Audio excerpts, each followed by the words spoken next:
hay que tener en cuenta que la evolución hacia un nuevo mundo no es solamente un mundo humano, es el conjunto de la madre tierra. Es decir, no es que vaya a surgir aquí algo nuevo relativo a la humanidad mientras todo sigue igual. No, no, no. Es un mundo nuevo. Nosotros no hablamos del habitante de una humanidad nueva, hablamos del habitante de un mundo nuevo porque lo que va a surgir en ese devenir cíclico al que hacía referencia anteriormente es un mundo nuevo, es una tierra nueva, es un planeta nuevo con todo lo que ello conlleva, porque el planeta también evoluciona.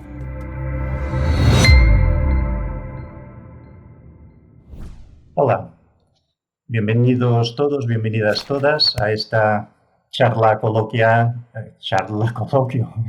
con Emilio. Buenos días, Emilio. Hola, Francés, muy buenas, un abrazo. Un abrazo, un placer tenerte aquí. Hoy estamos aquí un poco en plan como coloquio, ¿no? Como los dos coautores que somos del libro El habitante del mundo nuevo, publicado con Editorial Consciente. Entonces, voy a lanzar una serie de reflexiones para que tú las continúes y expreses tu sentir al respecto. Y así, pues bueno, vamos tejiendo un poquito este pequeño coloquio. Magnífico. Bueno, pues hemos hecho este libro titulado El habitante del mundo nuevo, ¿no? Tal vez habrá personas que se preguntarán, bueno, pero habrá un mundo nuevo, ¿no? Porque claro, con las circunstancias que vemos, ¿no? De crisis climáticas, crisis migratorias, crisis de refugiados, resurgimiento de ideologías que parecían ya absolutamente pasadas de moda y que esperábamos no volver a ver y que están resurgiendo, ¿no? Entonces hay todo esto y tal vez habrá personas que se puedan dejar llevar un poquito como por el pesimismo, ¿no? Yo aquí un poquito querría hacer la reflexión de que, bueno, de que un poco, en cierto sentido, como da igual lo que nos aguarde, ¿no? ¿Por qué? Pues porque lo fundamental es ser y hacer, ¿no? Según lo que el corazón nos dicta. Y para esto, pues un poco son independientes las circunstancias, ¿no? Para actuar y ser a partir de lo que nos sale de dentro, ¿no? Yo para mí lo sintetizó muy bien Martin Luther King cuando dijo la frase de yo, aunque supiese que mañana se acaba el mundo, aún hoy plantaría un árbol, ¿no? Que es como, bueno, sea cuáles sean las circunstancias, yo estoy a favor de la vida y la alimento y la promuevo en todo momento, pues porque es mi esencia, ¿no? Pues no puedo hacer otra cosa porque mi esencia me dicta esto, ¿no? Entonces, yo veo un poquito esta cuestión de esta manera, pero independientemente de esto, de todos modos, Emilio, bueno, por una parte está esto que te he planteado, y por otra parte, bueno, que parece que de todos modos, que sí que hay ciertos motivos como para el optimismo y para esperar este mundo nuevo, ¿no? Hago enteramente mía, Francés, tu reflexión. No puede ser de otra forma, si no, no hubiéramos escrito el libro conjuntamente. Hago enteramente mía esa reflexión porque me gusta insistir que lo importante no es tanto el qué. Nuestra mente está siempre muy obsesionada con el qué, sino el cómo vivimos el qué. Ahí está la clave, ahí está la clave. Y es verdad que observando con un mínimo de sentido común lo que tenemos a nuestro alrededor, es evidente que no estamos ni mucho menos en el mejor de los mundos posibles ni por asomo. Todo lo contrario. Estamos en una humanidad que parece que ha embarrancado en muchos ámbitos y que no tiene capacidad de dar de sí más que no sea dolor, sufrimiento, control, dominio, alienación de la gente.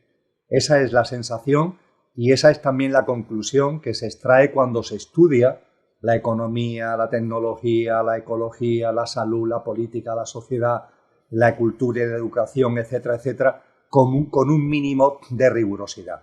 Que las cosas están, vamos a decirlo así, francamente mal, hasta el punto de lo que muchas personas llamamos que estamos en una distopía. Ahora, a partir de ahí, hay que repetir lo que tú has dicho y lo que yo he intentado resumir en ese lo importante no es el qué, sino el cómo se vive el qué. Es decir, la actitud ante la vida que yo pueda desempeñar mi forma de afrontar cada día, de instante en instante. Eso es independiente del escenario en el que me encuentre. Podemos decir, hombre, pero si el escenario fuera más hermoso, si el escenario fuera más cálido, si el escenario tuviera unas connotaciones más, entre comillas, positivas, pues mira, a lo mejor no, a lo mejor no, a lo mejor un escenario así lo que nos llevaría a lo mejor, y ha pasado a lo largo de la historia de la humanidad, es a que nos entretuviéramos, a que nos distrajéramos, a que nos quedáramos absolutamente prendidos de lo superficial, de lo exterior. En cambio, la vida nos indica que cuando las circunstancias nos aprietan, esas noches oscuras de las que magistralmente nos habló San Juan de la Cruz y que de una forma u otra todos hemos vivido y sabemos que es verdad, que cuando la vida nos remueve, nos saca de esa distracción, de ese entretenimiento, del hábitat de confort y nos hace que miremos a la vida de otra manera y nos planteemos temas que no nos habíamos planteado y nos preguntemos cuestiones que no nos habíamos preguntado. Ese es el gran papel, como decía Juan de la Cruz, de las noches oscuras, y eso lo hemos vivido de una u otra manera muchos, por no decir todos, los seres humanos. Pues bien, estamos desde el punto de vista personal y desde el punto de vista colectivo en una especie de noche oscura distópica, pero esa noche oscura es una gran oportunidad para no caer en ningún hábitat de confort, para no distraernos y para sacarle más jugo al momento en el que estamos, que es un momento por otra parte precioso, porque, y termino francés, los maestros y maestras hace tiempo que nos anunciaron que estos tiempos llegarían. De la misma forma que yo estoy en condiciones de decir que estando actualmente en la época del año en la que estamos, cuando lleguemos al solsticio de invierno hará más frío, los días serán más cortos, habrá más humedad, habrá más oscuridad y a lo mejor eso a nuestra mente no le gusta porque a nuestra mente le apetece más los días largos, el clima cálido, para poder disfrutar más de la naturaleza, para poder disfrutar más del mar. Y yo llego aquí y digo, no, pero lo que va a venir ahora es humedad y es frío y son días cortos. Yo eso, ¿por qué lo estoy haciendo? ¿Lo estoy haciendo como una especie de adivinanza? No, lo estoy haciendo porque tengo conocimiento de los ciclos.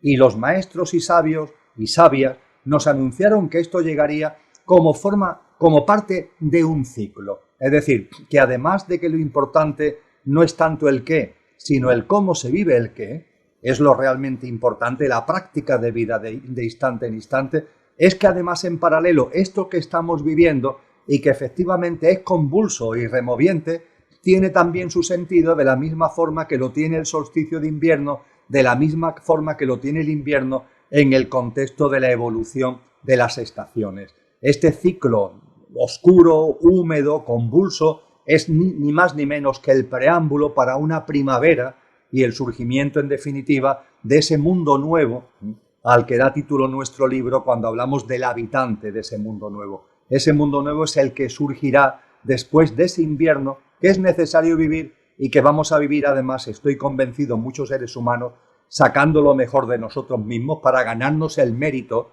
en el invierno de ser los habitantes de esa primavera que está, entre comillas, a la vuelta de la esquina dentro del proceso de ciclos.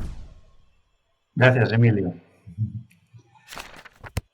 En relación con el advenimiento, ¿no?, de un mundo nuevo, parece que formar parte de él o no tiene relación con un estado de frecuencia que sea compatible con este mundo nuevo que nos espera.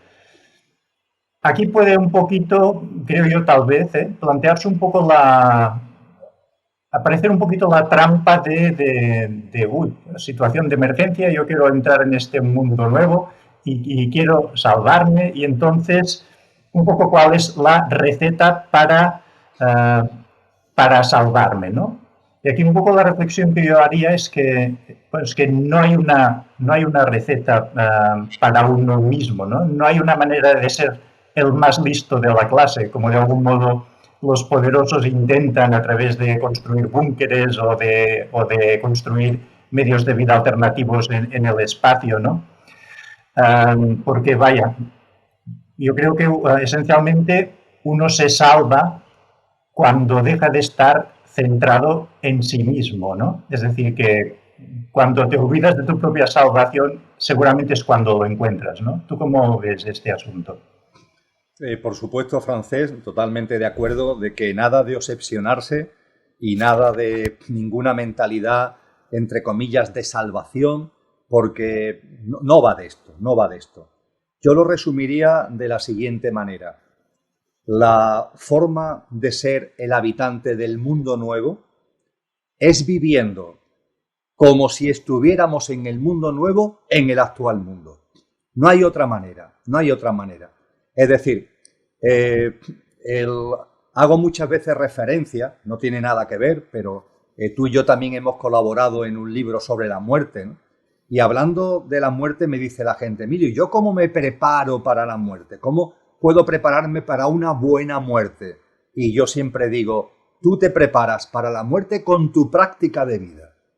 Ya está, es así, parece un tanto contradictorio prepararse para la muerte con la práctica de vida, pero cada uno va a tener la muerte, en definitiva, que haya preparado con su práctica de vida. Pues bien, aplicando analógicamente esta reflexión a lo que estamos compartiendo, de lo que se trata en el aquí y ahora, donde todavía el nuevo mundo no se ha configurado, pero ojo, está presente en embrión, está presente en el corazón de muchos seres humanos, está presente en las almas de muchos hombres y mujeres, está ahí ya de alguna forma presente. Y la manera de tener nuestro sitio, de tener nuestro lugar en ese mundo nuevo, es viviendo aquí, ahora, ya, con los paradigmas, las pautas, los comportamientos, la vibración en todo nuestro día a día, de instante en instante, que será el requerido para ese mundo nuevo.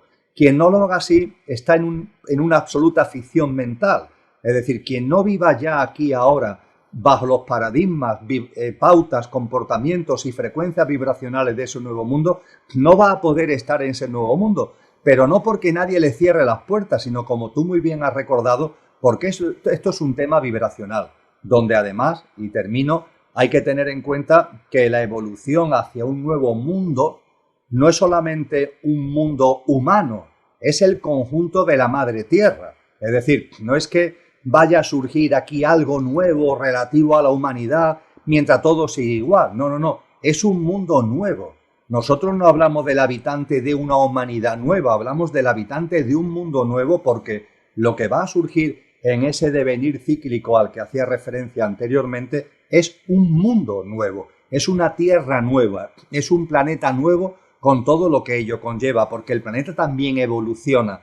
Antes, cuando hablábamos de ciclos, hablamos del invierno, de la primavera, los ciclos hay de mucho tipo, y hay ciclos menores y hay ciclos mayores, y la configuración de una nueva humanidad se va a producir en el contexto de una nueva tierra. Y por tanto estamos hablando de algo francamente maravilloso, algo francamente esplendoroso que debemos vivir con esperanza, no una esperanza vana y simplemente quimérica, no, sino una esperanza rigurosa del conocimiento de los ciclos y de ganarnos ese sitio con nuestra práctica de vida en el aquí y ahora. Gracias. Emilio, bueno, el otro día, en el encuentro que celebramos en Lleida el 7 de noviembre, finalmente perdiste la paciencia con una pregunta una cuestión que te hacen, entonces adivino yo que siempre, ¿no?, desde el público, relativo al tema de, bueno, yo querría hacer las cosas de manera diferente, pero es que mi familia no sigue, no sigue ahí. Entonces, bueno, claro, nosotros podemos perder un poquito la paciencia en relación con eso, pero no deja de ser algo que preocupa a las personas, ¿no? Entonces, bueno, la situación supongo que no es fácil, entre otras cosas porque también puede depender un poco, por una parte, del papel que uno tiene en la familia, ¿no? Por ejemplo, algo diferente puede ser que eres un adolescente que está empezando a, pues, tener unas ideas claras sobre las cosas, pero tienes poca capacidad de decisión en casa. Otra cosa es que, bueno, que seas el cabeza de familia, o otra cosa puede ser que seas el abuelo al que ya no hacen mucho caso porque es el abuelo, ¿no? Y puede haber como multitud de circunstancias, ¿no? Entonces, bueno, puede haber una distinta capacidad de incidencia en el marco familiar, Pero de todos modos, bueno, siempre habrá mucha más capacidad de incidencia en el marco de la propia familia, donde tampoco hay tantas personas, ¿no?, que en un marco mayor donde puede ser más difícil incidir en fin, en ámbitos mucho más grandes, ¿no? Es decir, que una cierta capacidad de incidencia hay, y esto lo desarrollamos también un poco en el libro del habitante del mundo nuevo. Pero independientemente de lo que se pueda hacer o no en el ámbito familiar, bueno, una cosa es también el respeto a las dinámicas de las personas de la familia, por supuesto, y después también que el ámbito familiar no es lo único que debemos contemplar. Actualmente se están creando muchos grupos, incluso comunidades, ¿no?, sinergias de muchos tipos, que nos permiten ir desarrollando nuestra forma de vivir según lo que sentimos, pues en fin, de maneras que no tienen por qué circunscribirse al ámbito familiar, ¿no? Es un tema que efectivamente, Francés, es reiterativo. Es decir, me lo encuentro en cantidad de charlas, de conferencias, presenciales, online. Es un tema candente, por tanto, muy candente. Al ser candente es un tema que hay que tratar, lógicamente.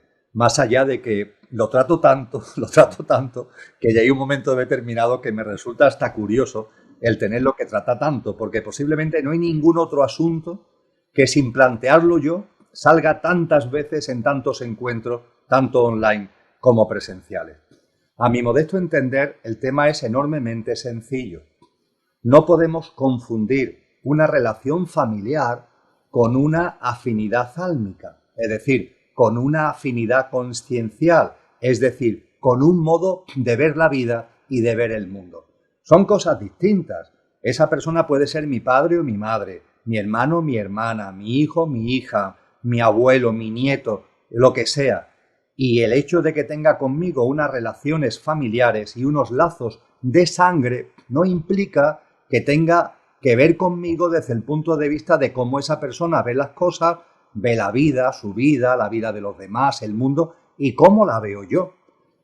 Yo no entiendo muy bien dónde nos han enseñado que una relación familiar conlleva una especie de sintonía a la hora de percibir la vida. Eso no es así. Más bien yo diría que lo que las experiencias familiares nos enseñan es que en la familia lo que se suele vivir es la disintonía.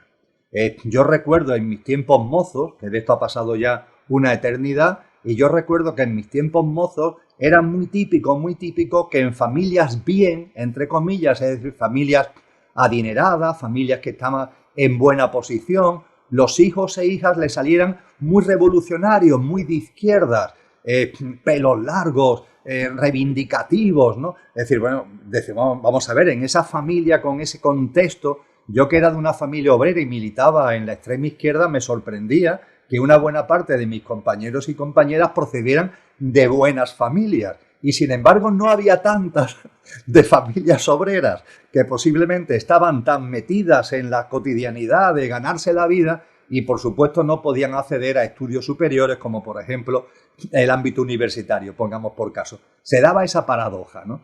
Y para mí siempre ha sido muy evidente que una cosa es la familia, que tiene unos lazos, que tiene una importancia, faltaría más, que tiene un sentido, ¿quién lo puede dudar? No tengo ningún tipo de duda al respecto, yo tengo familia, tengo esposa, tengo hijos, tengo un nieto, ¿cómo lo voy a poner en duda? Y para mí son importantes en mi vida, pero ojo, pensar que mi hija o mis hijos van a ver el mundo como yo, pensar que mi nieto, que ahora mismo es muy pequeño, pero en fin, cuando sea mayorcito, va a tener que ver la vida, las cosas de la vida, como yo las veo, es ridículo. ¿Por qué? Porque ahí lo que hay son almas encarnadas que están en su proceso evolutivo, que están en su proceso de crecimiento de conciencia, cada uno a su ritmo, cada uno con su punto kilométrico en el recorrido que está llevando a cabo. Y yo creo que en el ámbito familiar lo que tenemos es que estar atentos a otro tipo de cosas y no desesperarnos cuando nuestro entorno familiar con relación a A, a B o a C no ve las cosas como yo la veo. Yo diría que es lo lógico que en el ámbito de la familia haya muchas formas distintas de ver las cosas y eso nos permite además valorar la familia como gimnasio de la vida para comprender, para empatizar, para percibir que lo que para ti está tan claro, para otra persona no lo está, también para poder percibir el por qué esto es así, por qué esto está para ti claro y sin embargo para otra persona no lo está, o viceversa. Es decir, la familia, como toda la vida, es un precioso gimnasio, pero no podemos buscar una afinidad, una sintonía, que eso no se da o no se tiene que dar. A veces sí, no sé, yo con mi esposa la tengo, esa afinidad álmica, pero en fin, también es verdad que ha sido una afinidad álmica buscada, ¿no?, durante mucho tiempo hasta tener una relación de pareja y formar un matrimonio, ¿no? Pero no tiene por qué ser así en el ámbito de la familia. Y por supuesto que, como tú muy bien has dicho, y termino, Francés, es que además la vida ni empieza ni termina en el contexto de la familia. La vida es mucho más. La vida, la de cada uno, es mucho más. Y esa vida tiene que desarrollarse en un marco, en un escenario donde también haya interrelación con otros grupos, con otras formas de ver las cosas, y ahí sí, ahí podemos encontrar a personas que tienen esa afinidad álmica y que nos acompañan porque sí ven la vida, y la vida en general, y la vida de cada uno, y la vida del mundo, de una forma semejante, o por lo menos la ven semejante ahora. Puede ser que pasado un tiempo, después cada uno en su propio discurrir conciencial, lo que hoy es armonía, mañana ya no lo sea tanto, ¿no? Pero es que esto es la vida misma, y yo lo que llamaría es a estar en general sereno, en equilibrio y en armonía siempre, siempre. En esa práctica a la que tantos hacemos referencia tú y yo, práctica personal, práctica de relaciones, prácticas individuales y prácticas comunitarias, en esa práctica de vida que hacen aquí ya ese mundo nuevo del que estamos hablando, que en esa práctica de vida tengamos muy presente una armonía, una serenidad, una calma proveniente de un enorme respeto, de una enorme empatía, de una enorme consideración a lo que cada uno ve, a lo que cada uno percibe. Evidentemente estamos en nuestro derecho de decir, pues yo lo veo así, pero la otra persona tiene el mismo derecho de verlo como tú o de otra manera. Y creo que cuando esto lo vayamos asentando, eso nos va a ayudar a ser mejores habitantes ahora de ese mundo nuevo. Y la familia Mira por Dónde es una especie de gimnasio que viene muy bien al respecto. Muy bien, gracias. Y finalmente planteo una última cuestión en este coloquio, ¿no? Dedicamos una parte importante del libro El habitante del mundo nuevo al trabajo interior, ¿no?, a lo que sería la transformación personal, porque si no, un poco se puede caer en lo que se ha caído siempre a lo largo de la historia de la humanidad, ¿no?, de tener muy claras unas ideas, ¿no?, respecto a determinadas acciones, determinadas maneras de hacer las cosas, que nos pueden posicionar mentalmente y anímicamente, ¿no?, como a la contra de los que no tienen ese tipo de opción. Entonces, con lo cual estamos en oposición a. Y en el fondo estamos en una dinámica, ¿no?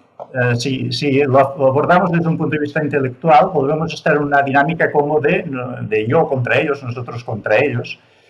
Y pues es un asunto delicadito, ¿no? Porque quiere decir que de algún modo tenemos que trascender todo el ámbito de la mente y de lo intelectual y que en el fondo sea el corazón el que mande y el que dirija el camino, ¿no? ¿Qué ves tú, qué puedes comentar tú un poco de esa trampa, ¿no?, de situarnos muy en la mente y por lo tanto en los extremismos y en la rigidez de unas posturas y por lo tanto en el juicio resultante de ello y etcétera?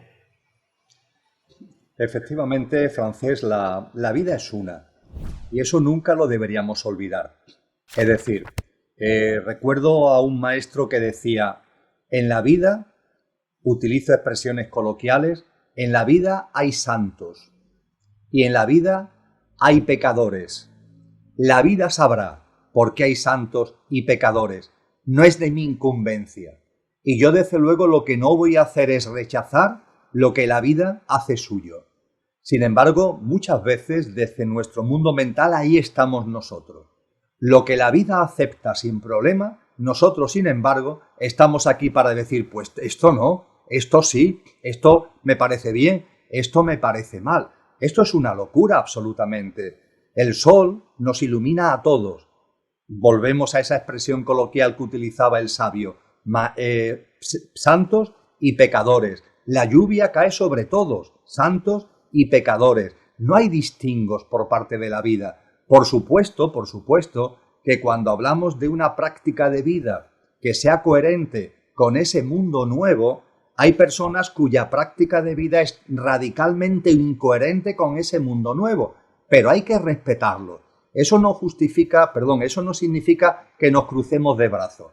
Evidentemente, cuando una persona incoherente en su actuación está ocasionando dolor, ese dolor a mí me afecta y hace que me movilice para intentar paliar ese dolor, ese sufrimiento que está provocando. Pero lo haré siempre desde el respeto y desde el amor, no desde el juicio, no desde el insulto, no desde la desconsideración. Para mí, en este sentido, son fundamentales las enseñanzas de Cristo Jesús en el famoso Sermón de la Montaña, capítulos 5, 6 y 7 del Evangelio de Mateo. Y en la primera parte del Sermón de la Montaña están las bienaventuranzas. Y en las bienaventuranzas se nos dice con claridad: actúa por la paz, actúa por la justicia. Fíjate, francés, son llamadas a la acción, no a la indiferencia, no al cruzarte de brazos ante lo que ocurre a tu alrededor porque eres presuntamente espiritual. No, actúa por la paz, actúa por la justicia. Pero sigue diciendo Jesús, y hazlo a una costa de ser calumniado, a una costa de ser insultado, a una costa de ser perseguidos. Y aquellos que se ponen frente a ti como tus enemigos, ámalos, tiéndeles la mano. Y si te piden una túnica, dale 2. Y si te quieren obligar a que le acompañes 1 kilómetro, acompáñalo 4. Es decir, ese mundo nuevo del que estamos hablando es un mundo nuevo, como compartíamos hace un rato, anunciado en los procesos cíclicos de la Madre Tierra y de la humanidad. Y es un nuevo mundo que está basado en el amor. Pero claro, el amor es un término tan manido, lo hemos manipulado tanto y lo mismo vale ya para un roto que para un descosido. Y yo diría que por buscar un término que no esté tan absolutamente manoseado, podríamos hablar de ternura. La ternura es la gran reevolución en estos momentos. Se trata de ser enormemente tiernos y el intelecto no sabe jugar con la ternura. Cuando entra el mundo de la mente ahí con sus juicios, la ternura desaparece. La ternura tiene que ver con el corazón, la ternura tiene que ver con el alma. Y yo diría que es el gran baremo. Yo creo que es un baremo, yo lo digo porque me lo practico mucho conmigo mismo. Es un baremo de guía en mi vida. ¿Está la ternura presente o está pudiéndome algo que no es la ternura? ¿Está pudiéndome ahí los juicios de la mente? ¿Está apareciendo el ego que se sabe vestir de muchas maneras y me está llevando a A o B? Pues bien, la ternura para mí es una especie de termómetro que me dice con claridad si estoy alineado con mi auténtico ser, si estoy haciendo una práctica en mi cotidianidad que de verdad es la del habitante del mundo nuevo, o es simplemente un invento, una ficción mental desde una autocomplacencia, de un yo que dice que soy muy consciente, que estoy llegando a altos niveles de conciencia, pero que realmente con el baremo de la ternura se pone de manifiesto que mucho bla, bla, bla, bla, pero poca práctica, poca realidad. Gracias, Emilio. Bueno, pues aquí podemos finar a este pequeño coloquio. Muchas gracias, Emilio, por haber participado en esta charla, en este mano a mano. Gracias a ti, Francés. Ha sido un placer, un privilegio.